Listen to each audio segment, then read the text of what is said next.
Welcome, everyone, to the episode 6 of the Office Hours podcast. Today we have with us Mo, and let's see what kind of topics we're going to discuss today. Take it away, Mo. Thank you, Vasili. How you doing? I'm doing well. The on-call week was quite busy for me. As you can tell, I had to delay releasing the previous episode by pretty much a week. I couldn't really get to it to finish all of the cutting and processing and all of that good stuff. But it's out now, so hopefully you had a chance to check it out. It's been an interesting experience. It's been quite busy, and you're sort of exposed to the system from angles you never really considered before. And at first it was like, oh my God, I have no idea what I'm doing. But, our team was great. They were very helpful in finding out all the necessary information. So I think it went well.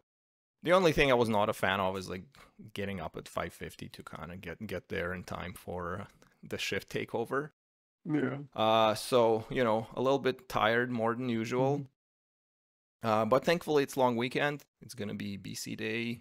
And I don't know if you guys have it in Quebec, but Ontario does and BC also does. So we have Monday off, which is welcome. Nice. Yeah.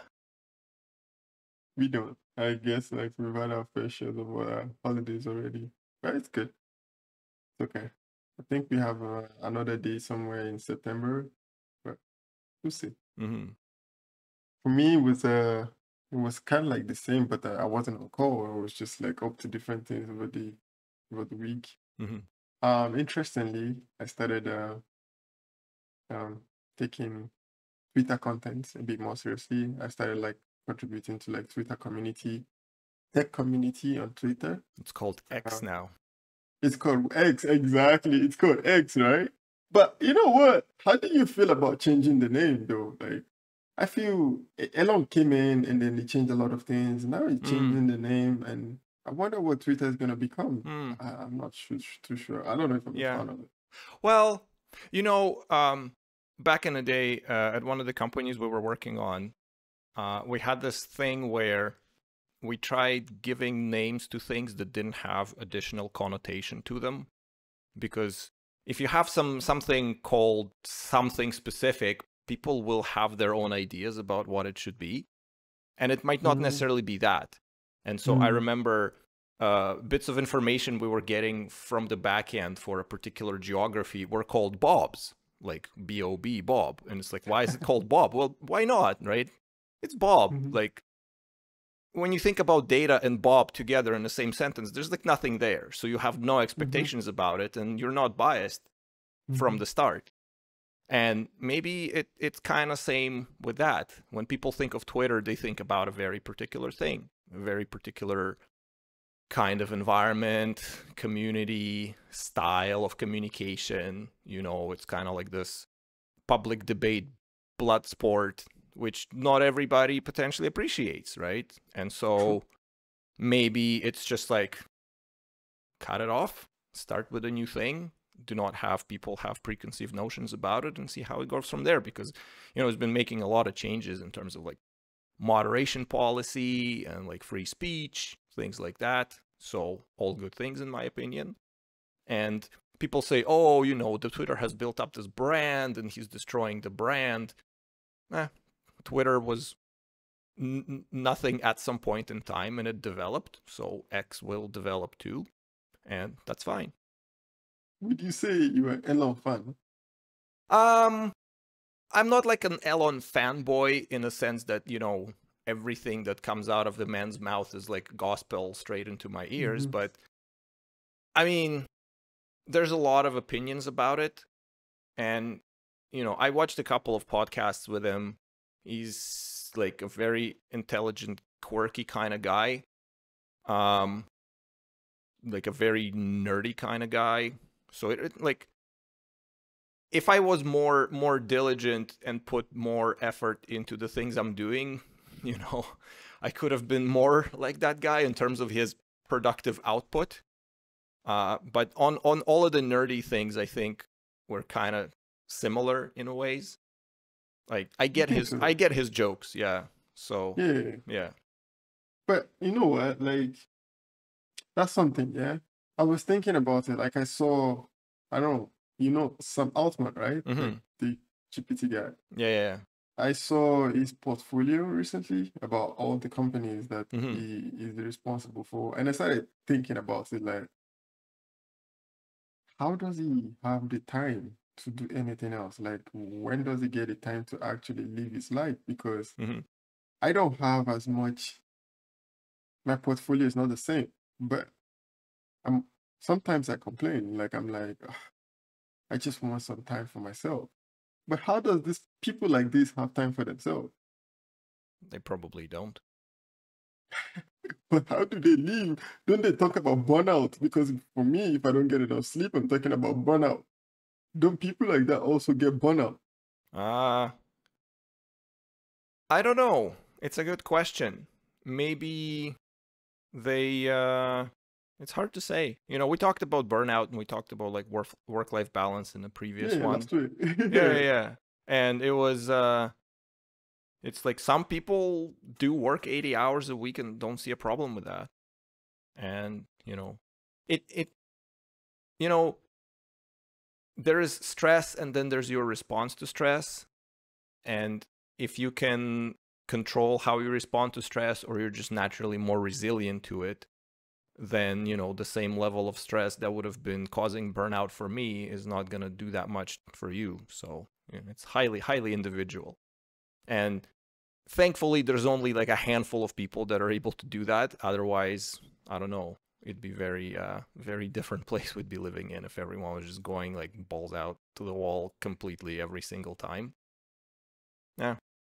So you think it's training, right? Like it's just training yourself to be more comfortable with certain level of stress.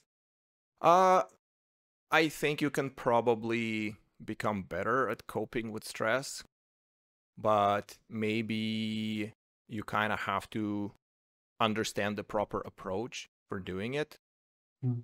Like, I think if you just casually listen to like Jocko Willing or David Goggins, and it's like, yeah, I wake up at 4:30 a.m. and and like all of the memes of just Mhm. doing completely outrageous things. I'm pretty sure if you just do it kind of naively, it might not work out. Like you have to be more deliberate about it, kind of understand what you're doing, maybe some Mhm. psychology, maybe some physiology, and then the question is also like, what are you hoping to gain out of it? You know? Yeah, I get that. I get that. Yeah. But you see, like the question now is, see, for example, yeah, um, first of all, I don't think it's outrageous to wake up at 4:30 in the morning. I think it's good to wake up early because if you get your morning right, you can get your day very good. But Mm. yeah, that's part, by the way.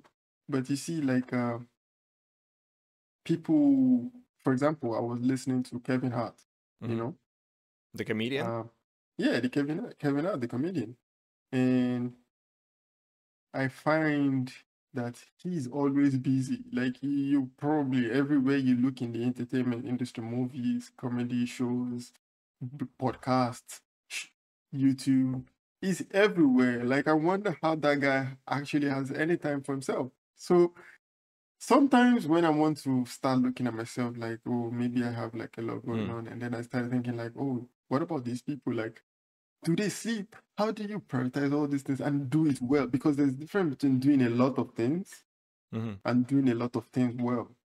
Like you can do it a lot Right. of things But for but sure. but but like when you say time for yourself, what exactly do you mean by that? Like what does constitute time for yourself? For example, me, when I say time for myself, it's just like just don't do anything. Mm. Time when you are able to just sit down and not do anything. Mm-hmm. Just probably just stare in the wall, look at the sky or do whatever you want. Just not be concerned about like, oh, I gotta finish this task now. That's Mm-hmm. time for myself. I can do whatever I want with it. I can sit in the jacuzzi, whatever I want. I can sit in the pool, whatever I want. That's Mm-hmm. me time, you Right. know? But And but if you don't have that desire to just do that. I mean, if you have the desire to get stuff done, how is that worse for you? Like, I've been busy the previous week, and now with the podcasting, I have to like figure out a whole bunch of things in terms of, you know, how to edit the video, how to edit the audio, how to like do all of these different things. And I find that time kind of flies. Like yesterday, I was, oh man, I have to release this thing tomorrow around noon or so, and I'm just sitting there just doing it, and it's like, oh wow, it's time for bed already, you know, and I'm still not finished, and I would have gone for longer. So the thing is that usually I find it more difficult to cultivate that state, like getting in that state. So maybe they just, it's not for them as much of dealing with stress, because I wasn't stressed out by the fact that I was working for the entire day. I was having fun, and time flies when you're having fun, right? So maybe their secret trick is not necessarily dealing with stress or being more resilient, but rather having the ability to enter that state kind of on demand and stay within it, and just kind of have at it while they're in it, right? Because it's you know, everybody experiences, you know, like the state of flow, they call it, right? Where time flies, you're like hyper focused, and it just pure creative process. And it's really nice. And I've experienced it a bunch of times, but it was very difficult to experience it consistently. I had bouts where I was experiencing that kind of stuff consistently. But it's not like an everyday thing. And if it was an everyday thing, I'd probably be very successful because I just get more stuff done. You know, yeah, I think so. Maybe it's because what I considered was like maybe there is this saying that you gotta enjoy what you do, and what you do has to be like fun for you, and you have to be able to do it all the time. But I understand, like even with this flow thing, like being in the zone, I think the way the brain works, like as much as I know, you need rest, you need a break, and I don't know how much breaks like will be sufficient. But I agree with you. I think at the end of the day, it's about training. I agree. I think this is true. It's about training yourself to have some like threshold or like some yeah. I think some also that balance. to get to the state where you're training, you know, it's kind of been a theme in our previous couple of episodes. It's like training yourself to do uncomfortable things. But in order to start training yourself to do uncomfortable things, you have to start doing things with like some degree of discomfort, and then sort of like gradually increase it in a sense. So there's a natural bar to entry. Like you have to be at least committed to doing this much uncomfortable stuff before you're ready to do that much. And I think a lot of people aren't capable of just walking over that tiny little bump in the very beginning of it. And so nothing is going to happen, right? Do you think meditation helps with like productivity? I tried a couple of times because it's been kind of a fad, you know. Oh, a lot of people swear by it.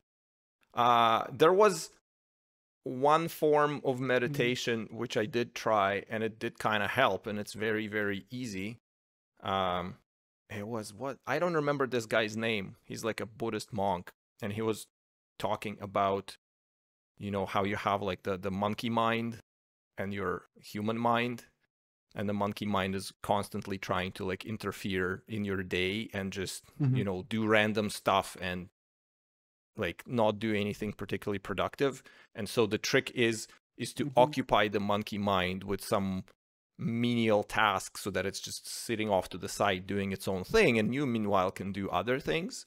And he was basically saying, oh, you know, to meditate doesn't mean you have to sit there with your eyes closed for an hour and like not think about anything. It's not the goal, right? The goal is to occupy your monkey mind. So you can give it a task. It's like, oh, count the numbers of times you inhale and exhale. And that's enough. And if you do it for 5 minutes, that's already good.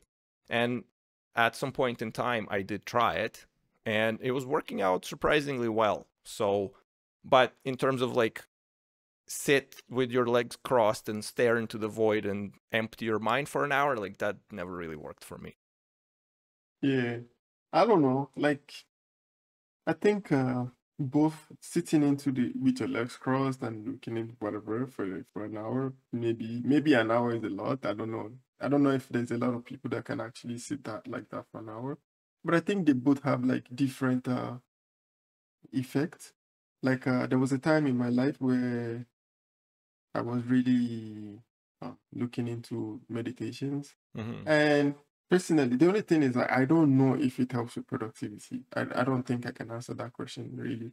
But I know it helps in like different ways, maybe, but that's probably just far from, I don't know. Mm. Like it makes you calm, it makes you be able to understand, to process things better. Like you're Mm-hmm. able to control your mind, it helps with your focus and maybe some aspects of concentration. But Mm-hmm. I don't know about productivity. I don't know if it's gonna get you up at 4:30. I don't know. I don't know. It depends on the desire. I don't know. That's what I'm not too sure about because I also know there are different types of meditation. Mm-hmm. Do you think like say when you mention like giving the monkey mind like a task, do you think that's the idea behind listening to music while working? Maybe, I don't know. There, like, not all music works. Like for me, it has to be. That's why I like listening to video game soundtracks, because I think Interesting. they are by design Mhm. made so that they're there and they sound nice, but they don't distract too much of your attention from the game itself. They're there like in a complementary sense. Mhm. And so I find that some game soundtracks work really well. Because especially, you can find a YouTube video and it's going to be like 4.5 hours of the full soundtrack to this game. And you just turn it on and it works out really quite well for me. That's Because I interesting. find like if it's a song with lyrics or if it's a song that I know or enjoy, it tries to pull too much attention toward itself. Because for Mhm. me, music is kind of very linked to very many memories. And then when I hear certain songs, like a lot of the memories like start sort of appearing in the periphery of my conscious, and then that's distracting. But like, so I have to be careful about what kind of music I pick for listening to while I work. Yeah. And Yeah. sometimes it's kind of interesting. Sometimes again, it depends on the state you're in, because I could have something playing in the background into like a podcast where people are talking. And if I am not sort of in that zone or close to it, I'd find that a lot of my attention is being grabbed by what they're talking about. So I start focusing more. But Mm-hmm. sometimes I kind of have it playing and then I get focused on some task that I'm doing, some tiny thing. And all of that sort of shifts in the background. And then I realize like, oh, they finished talking half an hour ago, and it didn't Yeah. matter what they were talking about. It all got filtered out. It was nice having it on a background because it's not like there's like some sensory stimulation that like you're surrounded by something, um, but it's not drawing that much attention. So it's like your brain says, okay, this is not important. That is important right now. We're switching over. And and one other interesting thing that I heard is like, how we listen to like a lot of like audiobooks and podcasts, and Mm-hmm. this person was comparing it in a sense to schizophrenia, because you're hearing Oh boy. things that aren't really there. You're like hearing voices of people that are not next to you, uh, and we don't even know if it has like kind of weird effects on a brain, because it's like ghostly disembodied voices that you're just randomly hearing in your head. So I don't agree with that. I don't know. I I don't don't necessarily agree agree with that yet. either, but it Yeah. was an interesting kind of observation. It's like, oh, you're hearing voices, you say, in your ear all the time. I mean, no. I mean, it's really there's a lot of things to do to prove that because what about phone calls? I know, like, if you listen to a certain music for a long time, it starts to play in your head, even when you're no longer listening to it. But does that add up to schizophrenia? I don't know. How do you say that? Schizophrenia? Yeah, I don't does know.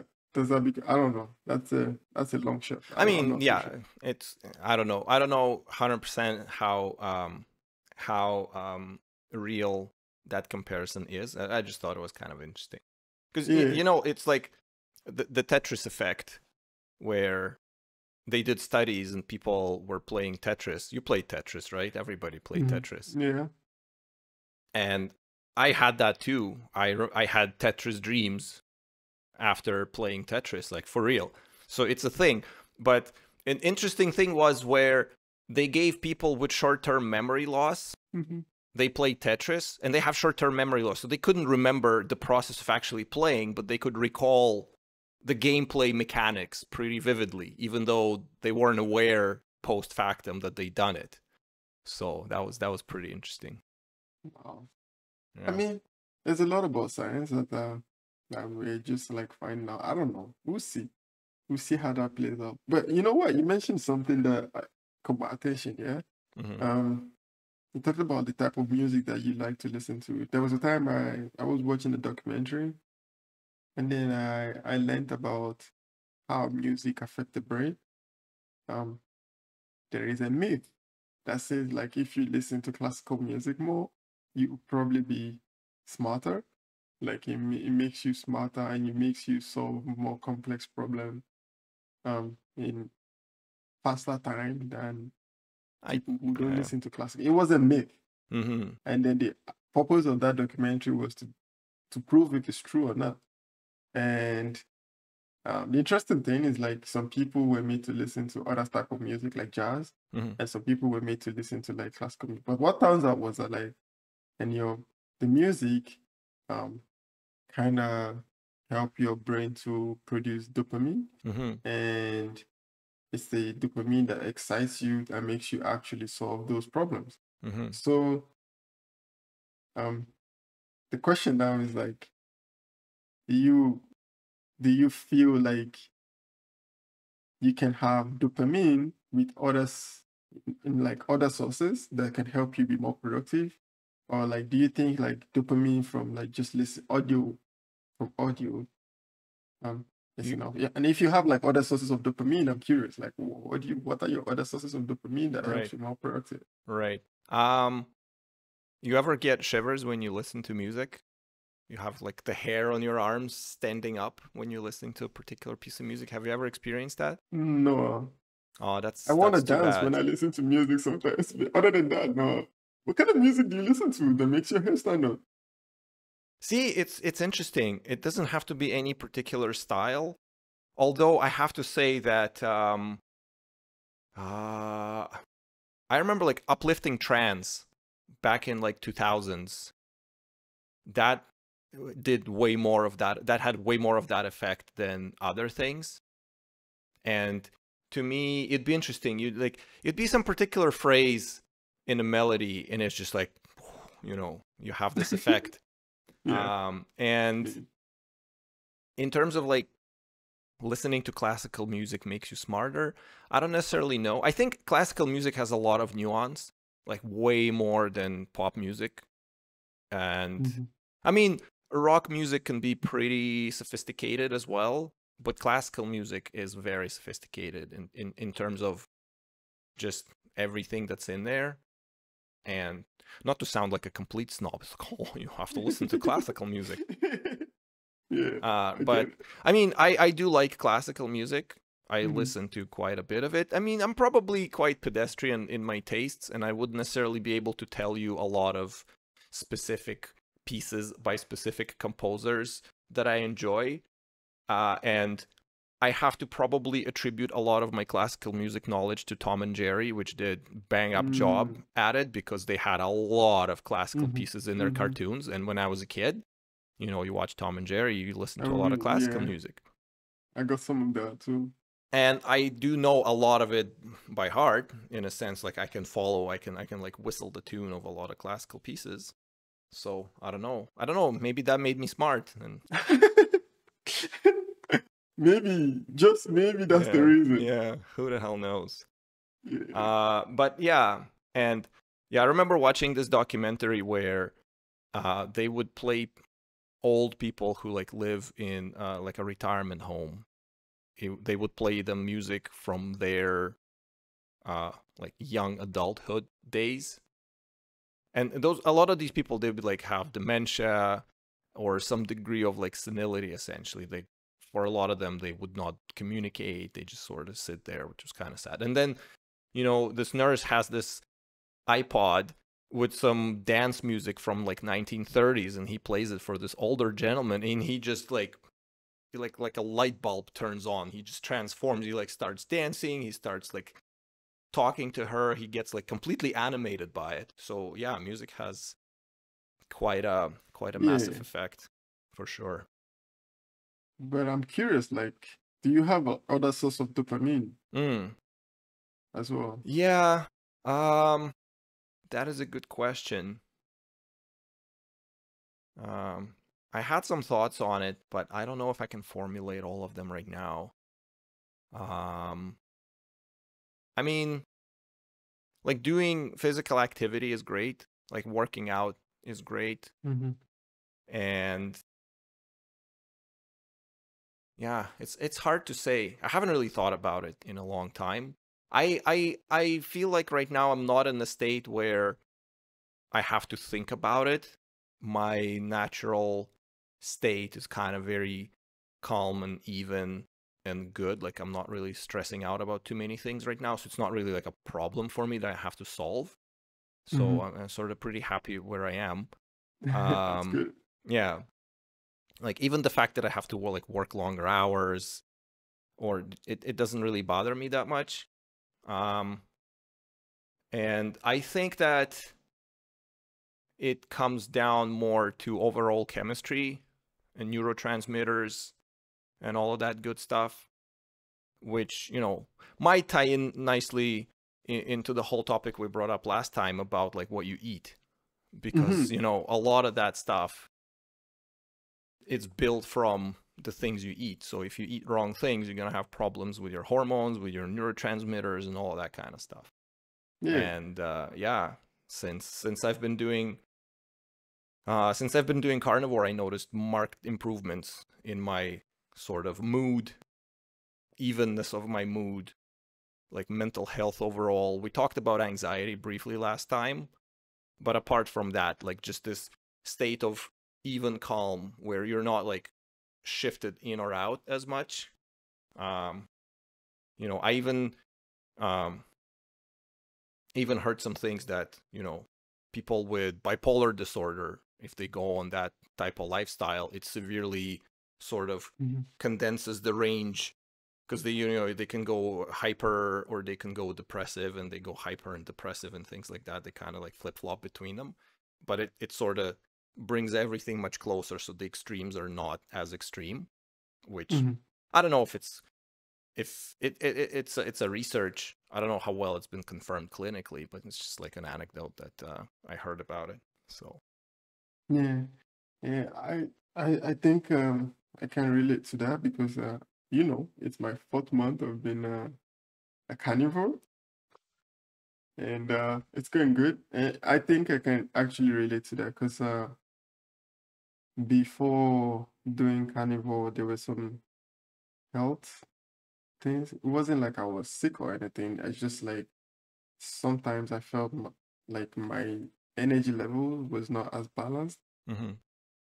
and um, that's one of the most significant things that I've noticed. Like I feel like I get more things done throughout the day because I have more um energy to Mm-hmm. get through the day just by changing what I eat. Honestly, yeah, I really agree that what you eat matters a lot. Like, Mm-hmm. and it's interesting that you can just keep your food, like your food choices to just being animals and animal products alone. Mm-hmm. I think like saying that to people alone just like makes them go, oh, whoa, whoa, whoa, hold up, just animals and like what are you eating? But it just makes it simple and easy to Yeah, look yeah. into reading. I think there's a lot of misconceptions about it too, because I think for most part, not too many people are studying the topic in depth, and all of our dietary knowledge usually comes from your parents. It's like, eat that broccoli, it's good for you. Mm-hmm. But if you look at the broccoli and what it has inside of it, Mm-hmm. probably not that great for you, to be honest. So it's one of those myths that hasn't been really fully disproven. And I feel I was never one for vegetables, to be honest. I never really enjoyed them. And I had to eat them out of necessity, because, you know, when your parents feed you, you're just going to eat whatever they give to you. I don't know how it works these days in Western countries where kids can say, I'm not going to eat that, take me to McDonald's, and the parents will oblige. But, That you must be know, nice. back in the late 80s, early 90s, post-Soviet Belarus, that was not an option at all. And so you eat whatever your parents give you, you know. Yeah, And good choice. yeah, going to McDonald's was an occasion. When they Yeah. finally opened one in our city, it was like a huge deal. But that was never sort of staple. Fast food was never staple. In fact, right now there's like a big trend of going away from home cooked meals. Everybody's getting takeout. Everybody's eating fast food. Everybody's eating at the restaurants. You know, the delivery services can bring you whatever at any time of day. Like, not many people, I guess, learn how to cook or find enjoyment in it. You know, I hear it. We have some friends that are like an older generation from ours, and, you know, they have kids who are like teenagers, and they always complain. It's like, there's a full fridge of food at home, and the teenager comes in, it's like, we have nothing to eat, I'm literally starving. It's like, there's a full fridge of food in there, you just need to make it, and they have no clue what that means. Yeah, make it. That's a lot. Mm-hmm. Do you think you enjoy cooking? It's funny. I do enjoy cooking. I really enjoyed watching not like cooking shows, like TV style cooking shows, but like YouTube channels. Like, you know, that channel Binging with Babish? That guy's really No. good. He's like, he got really popular. And I remember watching his channel where it was like kind of smallish, not so super popular as he is right now, but I really enjoyed watching it, and I still do. And there's other channel called, I think right now it's just called Alex.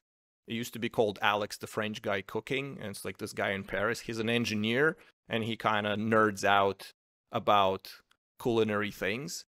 But it's funny because most of the things they make, I would prefer not to eat these days.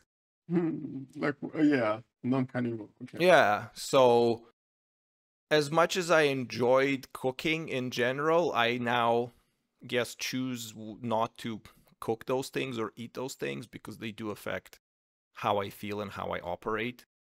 And every time I sort of get off the lifestyle and revert back to like more standard way of eating, I definitely feel the difference, and it gets difficult coming back to it. Like, getting on it the first time around was really hard. I can imagine. It required a lot of effort and dedication.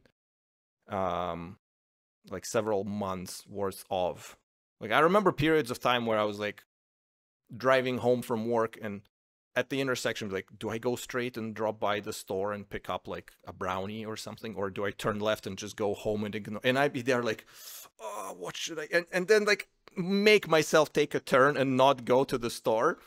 It was a battle. It was a battle every time, and it still is in a sense, because I don't know. A lot of the standard diet is kind of very based on like carbs and sugars in particular, and that stuff is really addictive.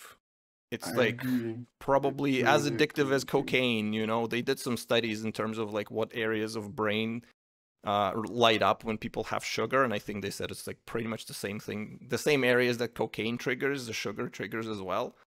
So that stuff is very addictive and very available, and getting off of it is really hard. You know, you go to the store, every aisle in the store, like 95% of the store is going to be carb-based stuff with added sugars and with other things that you don't want to eat.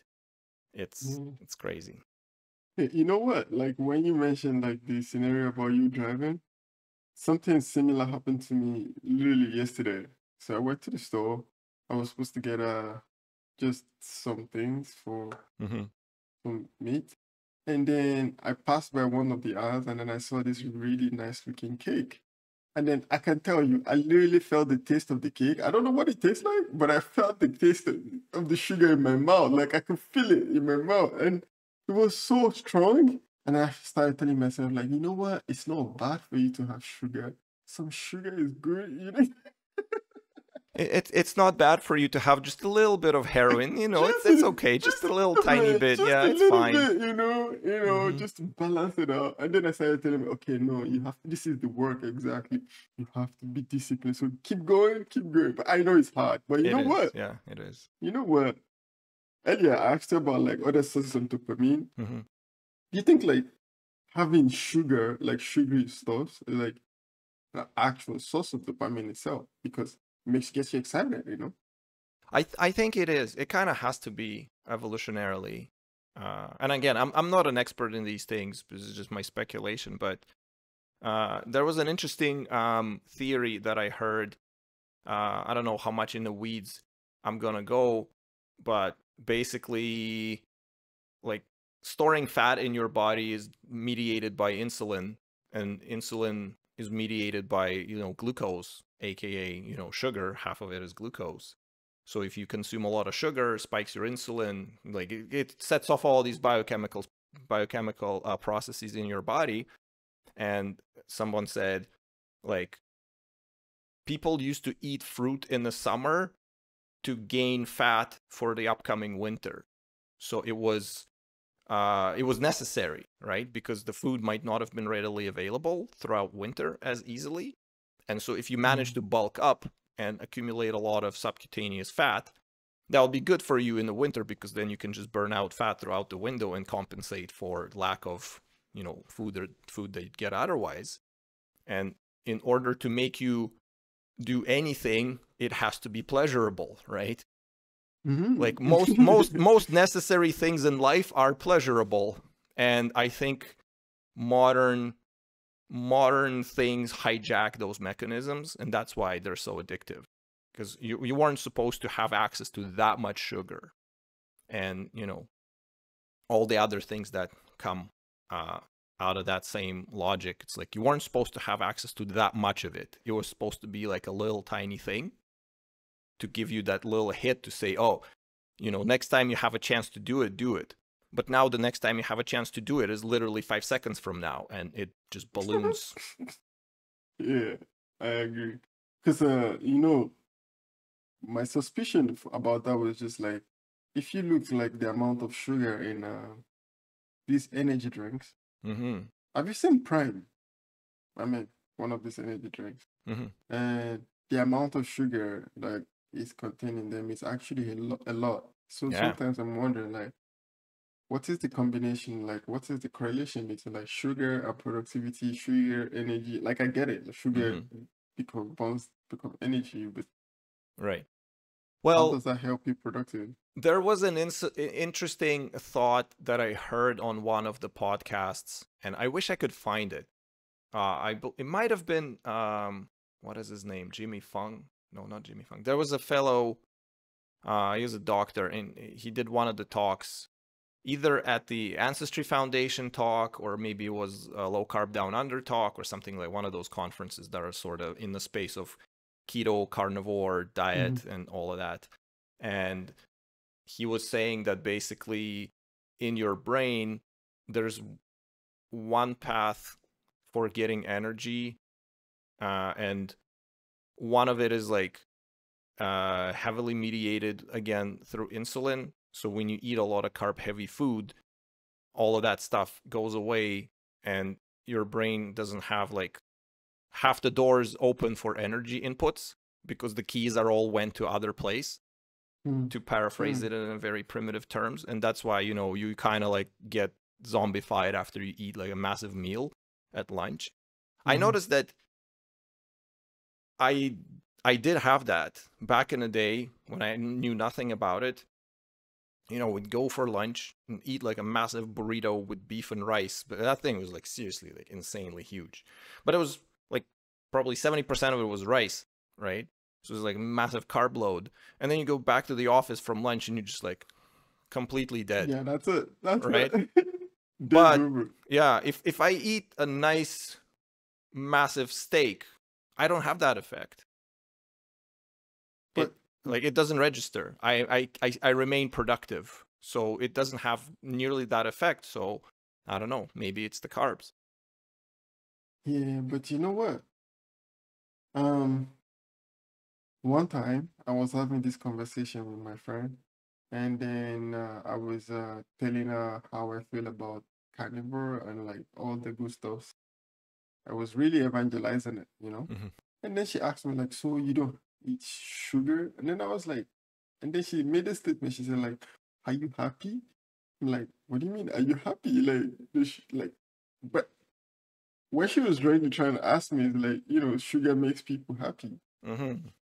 And then I was thinking, like, in carnivore, what do you think is the direct replacement for this? Like, I get it, like, I think maybe. I think that's a fallacy, because it's like saying coffee gives you energy. You But don't think so?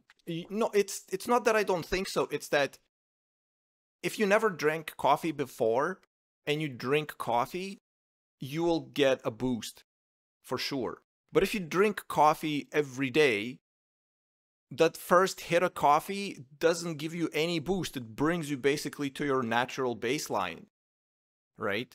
So consuming it so much puts you in a pit, and you have to consume it to just kind of get out of that pit a little bit. And I think the same thing happens with sugar.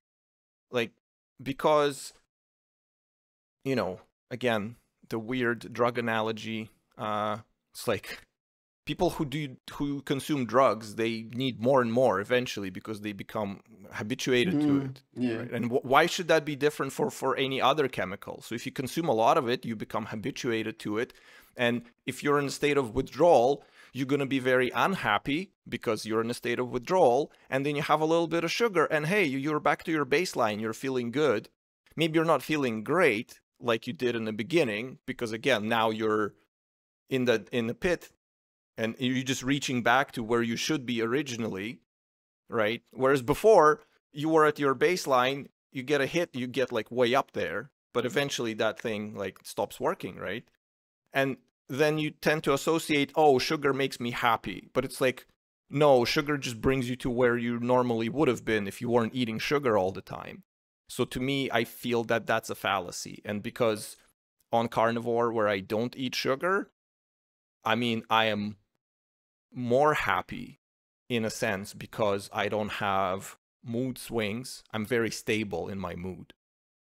Like, I don't have to experience the lows to then have some sugar to compensate for it, right? So, yeah. Okay. Fair enough. I think that's true. But for me, I didn't know how to reply, so we just like laughed about it. But because I was thinking, like, is it true? Because if you look in like the standard meals, the regular meals, put it that way, there's a lot of sugar in it. Like if you look, everything, literally, it has to be sweet. But and then I started thinking, like, what's the reason for that? Is it to get us to eat more? Yeah. Or partially too. Well, I mean, grain-based foods are really cheap to produce, right? And so the profit margin on those must be pretty nice overall. I mean, okay, well, grocery business profit margins are probably one of the lowest across any industry. So, but in terms of volume, if they can get you to eat more, the profit margin per item is not as high, but in volume, it may be not too bad. And I don't know. I don't want to go for any kind of weird conspiracy theories, but I think let's do it. The market follows supply and demand, and maybe we didn't realize that the demand can be artificially increased by, at least at first, by doing all of the weird food engineering that they do. Like how many people do you think worked on a Twinkie to make the best-selling product ever? They probably had like a lot of like chemists and people who are doing the flavor and color and mouthfeel and like all of these different, there's like a whole department working on things like that to make it as appealing as possible, right? Mm-hmm. I imagine. But you know, if a humble cow had as much of a marketing department as a Twinkie, we'd all be carnivores, because it's just, you know, the level of engineering that goes into selling it to people is impressive, and people buy it, and it makes it easy, and you know, but ultimately, is it good for you? I don't know. I feel like not really. Just judging on the transformation that I had personally twice now, because I went on it, I experienced all of the positive effects of it, and then I kind of like fizzled out off of it, and then I deliberately went on it again, and I started experiencing the same effects again. So that's two personal anecdotes from one person, so that's not conclusive in a sense, but at the same time, there's a lot of people who confirm through what they say a lot of the things that I've experienced myself too. Yeah, I think I can say like when we shared notes about it, I think we had the same note, because like one of the very first thing for me was the sleep. I was able to get good sleep, even if I sleep for just like few hours. When I wake up, I don't feel like I shouldn't have slept, you know, because sometimes when you go to sleep and you wake up, you don't feel rested, you feel even more tired than before you went to sleep. Then you start asking yourself, like, oh, you shouldn't have slept. Like, those kind of things, I no longer feel this way. Like when I go to sleep now, I wake up, I'm good. Like I'm really good. And that's really good. But I wanted to ask you something. I think one of the things about like when you talk to people about carnivore, the first thing that comes to mind is like, oh, so you eat only meat, only meat.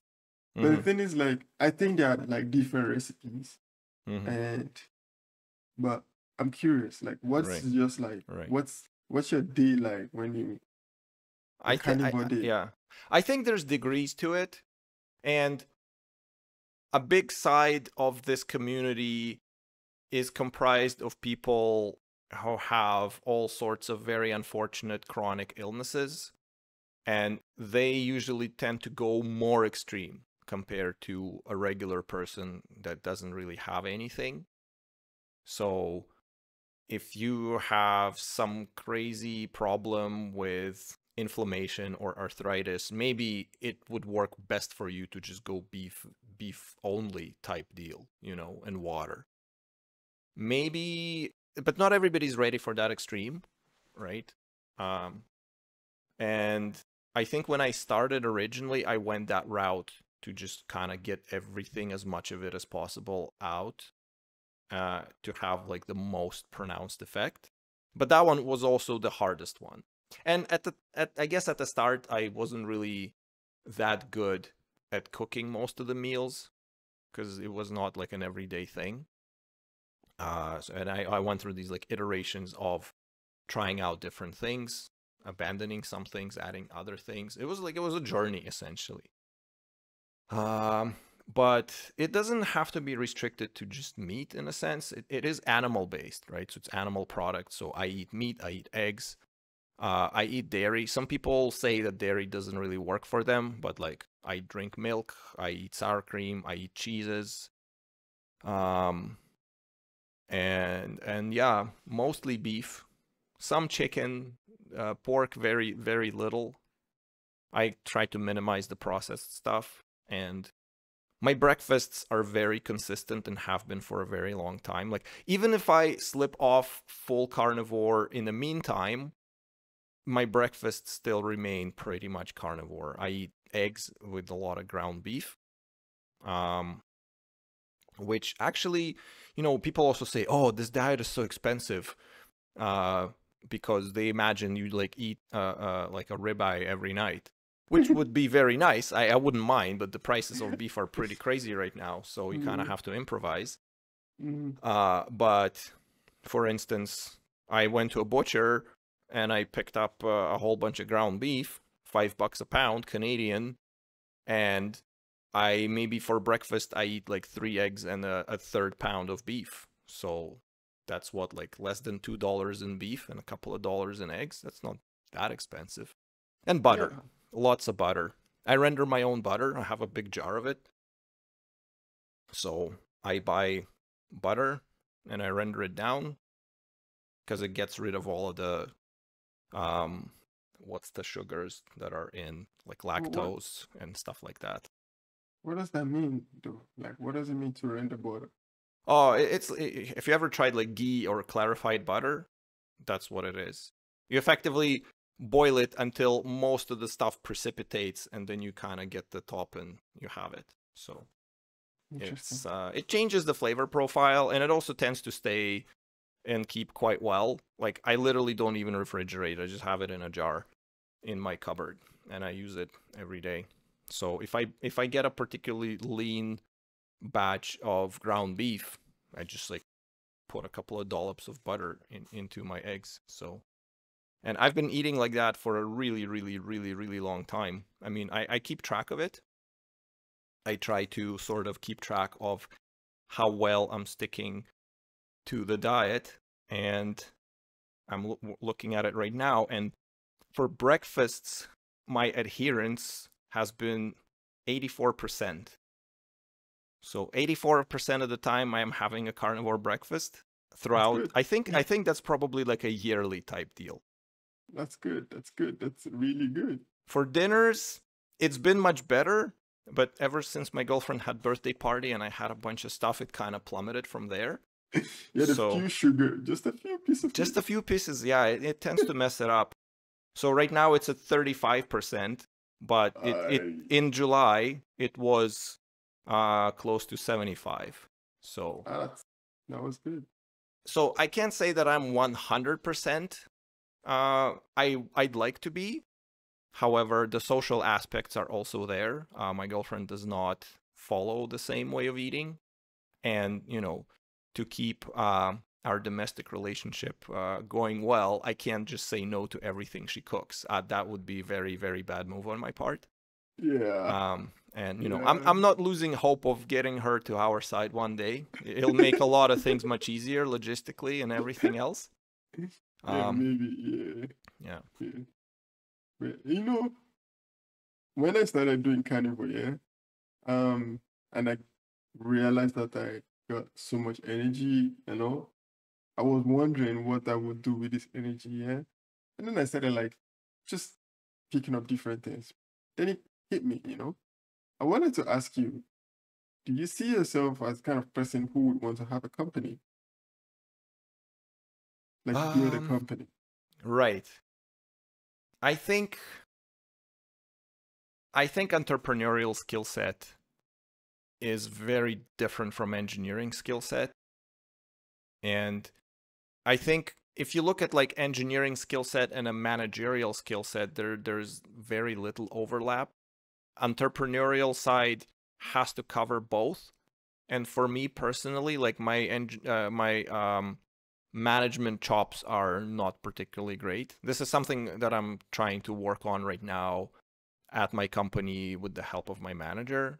Like she's trying to get me to a better level of that side of things. Because when it comes to engineering questions, like I have no problem doing those, but when it comes to managerial things, it's not really like it's not my strength. So it makes things difficult for me. And entrepreneurial side, it's like that times 100 plus you're personally invested into everything you do. Like if you work for a company, you're invested to some degree, but when you're working for your own company, you're invested into it like 100%. And any setbacks or any failures have immediate effect. So, you know, it's very high risk. And I'm mostly risk averse, or at least I have to have a good understanding of outcomes. But that also requires like some degree of strategic planning and foresight and a whole bunch of skills that I don't have. And I think it's fine. I think that if you're entrepreneurial, it's pretty much guaranteed that like your first 3 to 5 startups are going to fail. Like pretty much 100% they're going to fail. But if you are persistent and you're sticking with it, each failure gives you, it highlights the gaps in your skills and tells you what you need to know so that you don't fail next time. But next time you fail in a completely different areas. And as you start plugging those holes across your skill portfolio, eventually, if you haven't been completely demoralized by failure by then, you're going to have something successful. Yeah.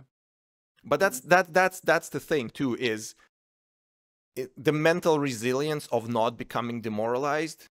And you have to be willing to risk things. You have to be willing to risk your lifestyle.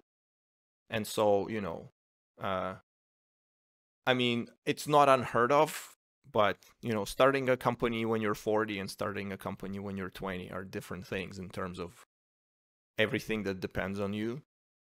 And like, can you afford these types of risks? I mean, my parents immigrated to Canada when they were in their 40s. So that was a huge undertaking, like completely life-changing undertaking for them. So, you know, these things happen. Yeah, but you see. So okay, so this is the question. Yeah, I had this conversation with someone during the week. We talked about like different things that I was doing, and then the person asked me like, "Oh, how do you feel about like having your own company, like your own tech company, or having a business where you don't have to hire anybody and it's just like this is just you?" And which one would you prefer? Right. Well, I mean, I did a little bit of consulting back in the day where it's just essentially me coming into other companies and solving technical problems for them, in a sense, you could describe it. So under, you know, technically correct is the best kind of correct. And like technically that was a, you know, solo entrepreneurial type thing, but not to the fullest extent. And I worked at startups and I've seen people starting their own companies and I know how much of an effort it is. And it's like a 24/7 job. And if you want to succeed, you have to put a lot of effort into it all the time. And, you know, again, coming back to like, if you're that type A personality that, you know, wake up at 4:30 and get on a grind, you are more likely to succeed in that.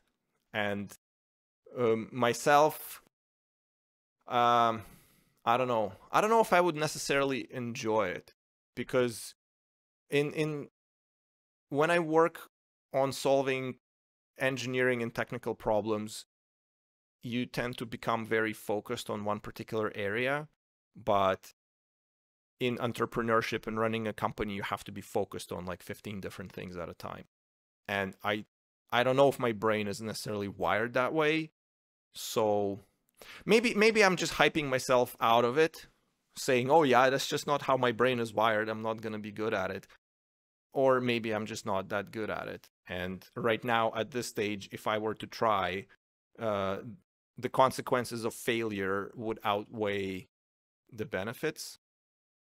So like, I don't know if I'm ready to fail 5 times in a row at this point. Yeah, you know, it's like learning how to ride a bike. I was we're talking about this over the weekend. I mean, last week, and then we were talking about how it's not too late to learn how to ride a bike. Like you can be like, you know, in your 30s and still be learning how. And then I was saying like, there's an age where you get to like, if you fall at that point and you break a bone, it's difficult for that bone to heal. You know, like. But if you're sticking to the carnivore lifestyle, your bone strength is going to be much better. So it's likely that even if you fall, you're not going to break your bone. I think we have to mention that we're not doctors, but you know, You might want to believe that, but we're not doctors.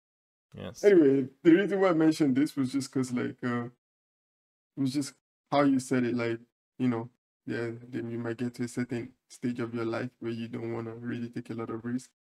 But I'm curious, like, if you get to give give advice hypothetically, so let's say I come to you and I'm like, oh, Vasili, I want to start a company, a tech company. Mm-hmm. What would be your first 5 advice First to me? 5. Yeah, first See, 5. Do you have up to 5? you got to be asking that type of question to somebody who actually done it and have succeeded. So I don't know if my advice is actually worth anything in this particular subject. I mean, you must have seen things. You I have been around. You've yes, seen businesses succeed. You've yeah, seen the ones that yes. didn't. I'm starting to get flashbacks now. Yeah, no, I mean, definitely I did work at startups. Founded a startup with a couple of friends of ours, and you know, it failed for various reasons. A lot of them were personally my fault. So I think the advice would be like, you have to take responsibility for everything. And this is the area where you have to be in a mindset of, okay, what am I not doing right? What am I not covering? Like, how is it my fault that things are not succeeding? Like, it's not one of the things that you can just blame on other people where things don't go your way. So you have to be prepared for failure and plan, have good long-term strategic planning, and maybe, I don't know when to cut your losses. Yeah, I don't know. I don't know if I'm really positioned to give that type of advice, because my bias of person who's not very entrepreneurially suited will find 15 reasons why you shouldn't be starting a company. At Whereas a least person one who wants to listen. start a company probably needs the kind of motivation to be like, yeah, go for it. It'll work out, obviously. Because Yeah. you have to trip over all of those things yourself and understand where you're insufficient to, build yourself up for that. And because I haven't gone through that process successfully, my advice is worth completely nil. You know, I really appreciate your your response, honestly, because that's like you've been completely honest. But like in life, you can't just remain optimistic. Like we need every part of it. We need being Mm-hmm. the people that see like, oh yes, it's gonna work, and we need the people that think about why it's not gonna work first.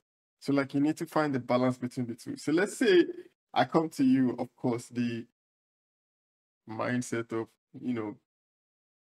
um, I'm really excited about my idea Mm-hmm. and it's gonna work. I'm just curious about like where do you even start from, really? I Like, think, yeah, that's a good question. It's kind of funny. A bunch of years back, there was this conference, or I don't know, it was called Startup Weekend, where it was not a conference, it was more like an event where, people would buy tickets to the Startup Weekend thing, and then they all gather together for a couple of days and pitch ideas and find teammates and try to like build something and execute, like deliver some sort of proposal by the end of it to like a panel of judges. And I went there, and when people were pitching their ideas, like 98% of them were so bad.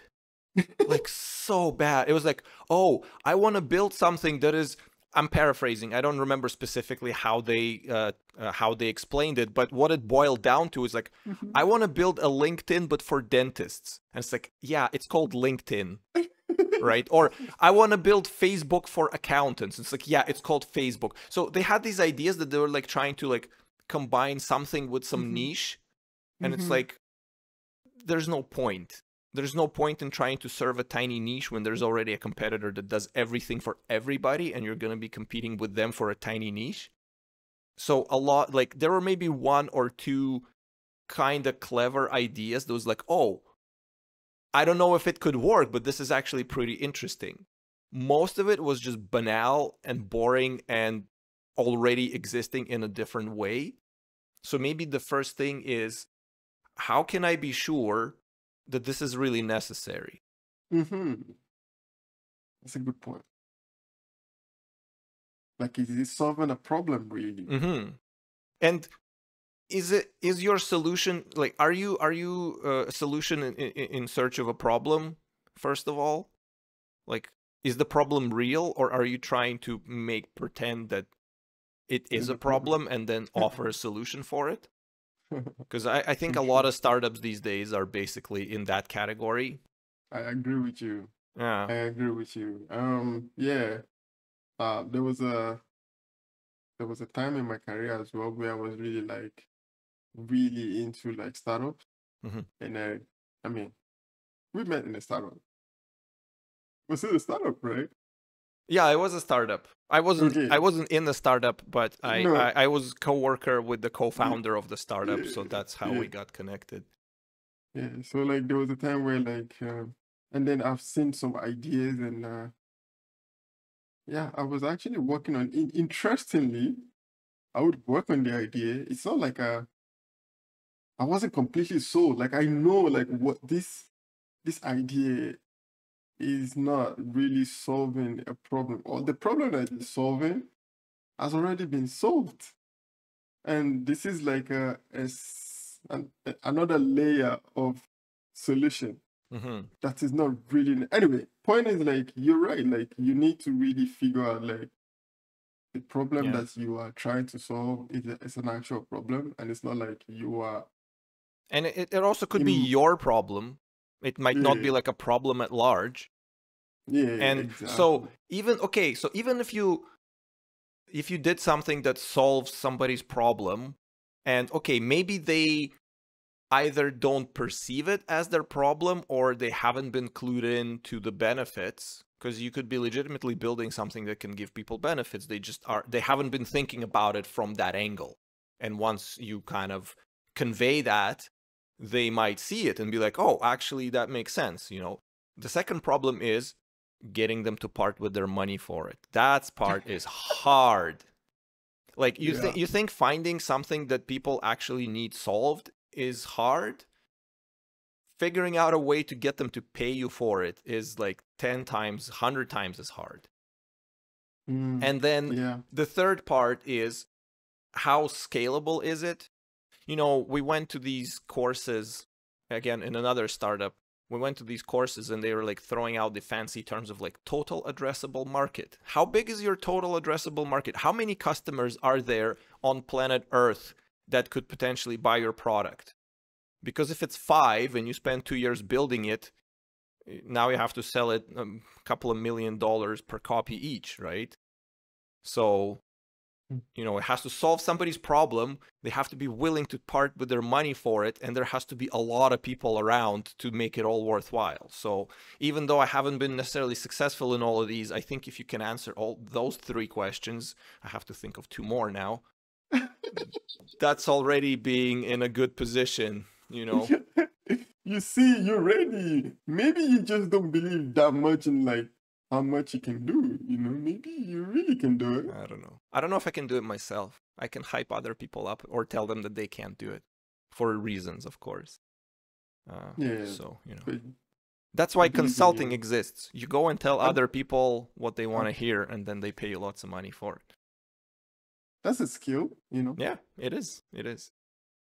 You have to believe in it too. So, do you think you would?